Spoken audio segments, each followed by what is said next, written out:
On nous appelle petit peuple, j'ai conscience de l'existence des élémentaux et autres présences, depuis de très nombreuses années. Étant conteuse, j'écris des histoires où ils entrent en scène, pour parler de la terre et du respect qu'on lui doit. J'habite même près d'un endroit où je les soupçonne d'être très actifs, du fait de la présence de grands et beaux arbres majestueux et de fougères, mais ça n'allait pas plus loin. Et puis, récemment, une de mes amies, qui dessine sans arrêt un joli lutin dans l'idée de le mettre en scène avec d'autres personnages, a eu un accident de voiture. Je lui ai proposé un soin pour soulager ses douleurs. Et là, dès que j'ai fermé les yeux, le fameux lutin est apparu. Espiègle et jovial, il avait des choses à dire. Il conseillait à mon amie de prendre la vie avec plus de légèreté, en l'invitant même à venir dans la nature pour y jouer de la flûte. Elle est musicienne, et surtout il lui demandait qu'elle le dessine, enfin, les yeux ouverts. Jusqu'à présent elle ne l'avait représenté que les yeux fermés. Suite à cette rencontre qui m'a également beaucoup touchée, j'ai décidé de me rendre de temps en temps à cet endroit, qui me fait des clins d'œil depuis si longtemps, notamment au pied d'un immense châtaignier qui semble être le prince des lieux. On nous appelle petit peuple. Nous sommes là, nous te saluons et t'accueillons les bras ouverts. Tu ne nous vois pas, c'est que nous sommes quelque peu farouches et surtout, comme tu le sais, nous n'évoluons pas dans le même plan de conscience. Sois donc patiente, élève-toi, et surtout, pose-toi. L'agitation n'est pas bonne compagne, ni pour toi, ni pour nous. Apprends à reconnaître les lieux qui t'inspirent, près des arbres, des cascades, des ruisseaux, au sommet des collines silencieuses. Nous sommes bien là, gardiens et éclaireurs de ces espaces de nature. Nous avons des choses à te dire. Laisse de côté toute analyse, tout calcul de ton mental. Fais taire la volonté qui t'habite de vouloir tout contrôler. Écoute simplement, regarde avec les yeux d'un enfant, sans chercher à voir quoi que ce soit, et laisse-toi aller à cette douce rêverie que nous t'inspirons, à cette subtile magie que nous apportons partout où nous allons et à cette délicate vibration qui t'élève. Tu n'as rien à faire d'autre, nous sommes bien là. Il arrivera un moment, ne cherche pas à savoir, où, quand, pourquoi, ni comment, où tu lèveras les yeux vers la cime d'un arbre, où tu poseras ton regard dans une clairière, et où tu nous verras. Ce sera merveilleux et tu croiras à l'enchantement. Message avant tout, que tu n'as pas besoin d'attendre de nous voir avec tes yeux d'homme, pour nous parler, pour nous entendre. Le merveilleux est déjà là, car ta présence à nos côtés nous honore. Toi qui simplement daignes porter attention à ce qui nous est cher, les arbres, les fleurs, les montagnes, les roches, les sources, les animaux, la nature tout entière. Oui, nous apprécions ta compagnie, ainsi que celle de tous ceux qui nous portent attention. Nous déplorons depuis si longtemps cette attitude qui consiste à nous enfermer dans les légendes et les contes pour enfants. Ils ne sont pas si nombreux ceux qui viennent nous parler,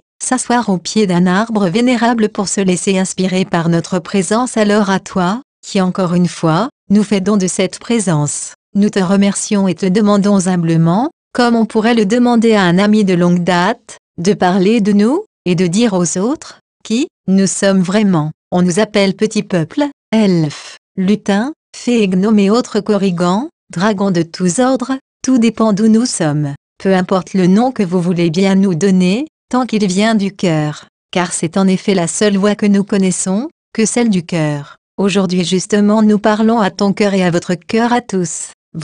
Voyez cette grandeur, cette noblesse, cette beauté que le chant des oiseaux accompagne quotidiennement. C'est la nature aujourd'hui, nous voulons célébrer ensemble nos belles retrouvailles, car il s'agit bien de cela, de retrouvailles. Voilà si longtemps que nous ne nous sommes pas parlé. Nous t'invitons donc à notre fête et laissons notre joie nous réunir. Sens-tu cette allégresse, cette vie qui pétille, cette sève qui monte et cette générosité qui transpire de toutes parts? Ferme tes yeux et sens. La vie est lumière, la vie est abondance, la vie est riche, de tant de bienfaits. Remercie avec nous pour tout cela. Et maintenant que nous nous sommes retrouvés, nous te demandons, nous vous demandons, d'être notre porte-parole et de clamer notre présence, à tout, et partout. Dis-leur quel est notre rôle. Explique, combien la nature est souveraine, précieuse, parle de notre peine à nous, face à la souffrance que des êtres ignorants distillent au quotidien. Nous avons en charge, les arbres, les fleurs, les ruisseaux, les clairières, les fougères, les animaux, toute la nature que porte généreusement la terre, notre mère à tous. Nul endroit n'est oublié par nous, et on peut même nous rencontrer, dans les villes, dans certaines habitations, pour peu qu'il y ait de jolis jardins, malheureusement que pouvons-nous faire parfois? Devant votre ingratitude et votre irrespect, voyez ceux qui pensent qu'un acte de propriété établi par un notaire leur donne tous les droits. Forts de leur pouvoir, ils disposent des lieux comme bon leur semble, ils abattent des arbres vertueux pour se faire de belles planches où chauffer leurs jolies maisons. Comprenez que, tout, se respecte, même les arbres. Si vous étiez capable d'entendre la souffrance de ces grands êtres, lorsque vous les décapitez sans vergogne et sans état d'âme, vous agiriez peut-être autrement. Sachez que si nous n'étions pas là, la végétation aurait sans doute disparu. Tant certains d'entre vous mettent une énergie surpuissante à combattre ce qui est la vie, pourtant, nous ne pouvons pas tout. Et comme vous pouvez le constater, certains lieux sont devenus stériles,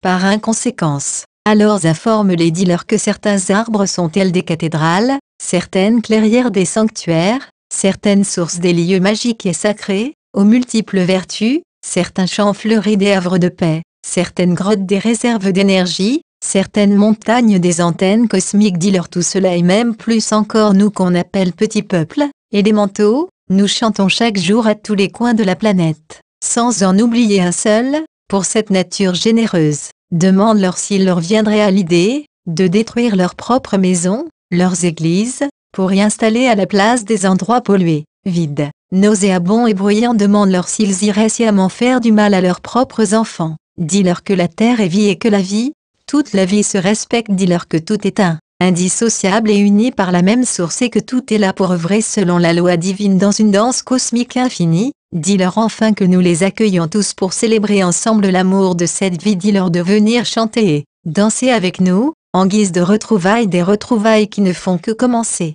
Nous avons tant à vous apprendre à écouter la terre, la nature. Sachez que si vous acceptez notre aide, avec votre cœur, votre travail en sera grandement facilité, parce que vous aurez l'accord et la participation active de nous tous, et surtout parce que nous connaissons des lois, des secrets, que bon nombre d'entre vous ignorent encore. Nous sommes là pour partager, demander, ouvrez votre cœur et vos bras, pour recevoir. Alors avant de nous quitter, nous vous disons, à bientôt.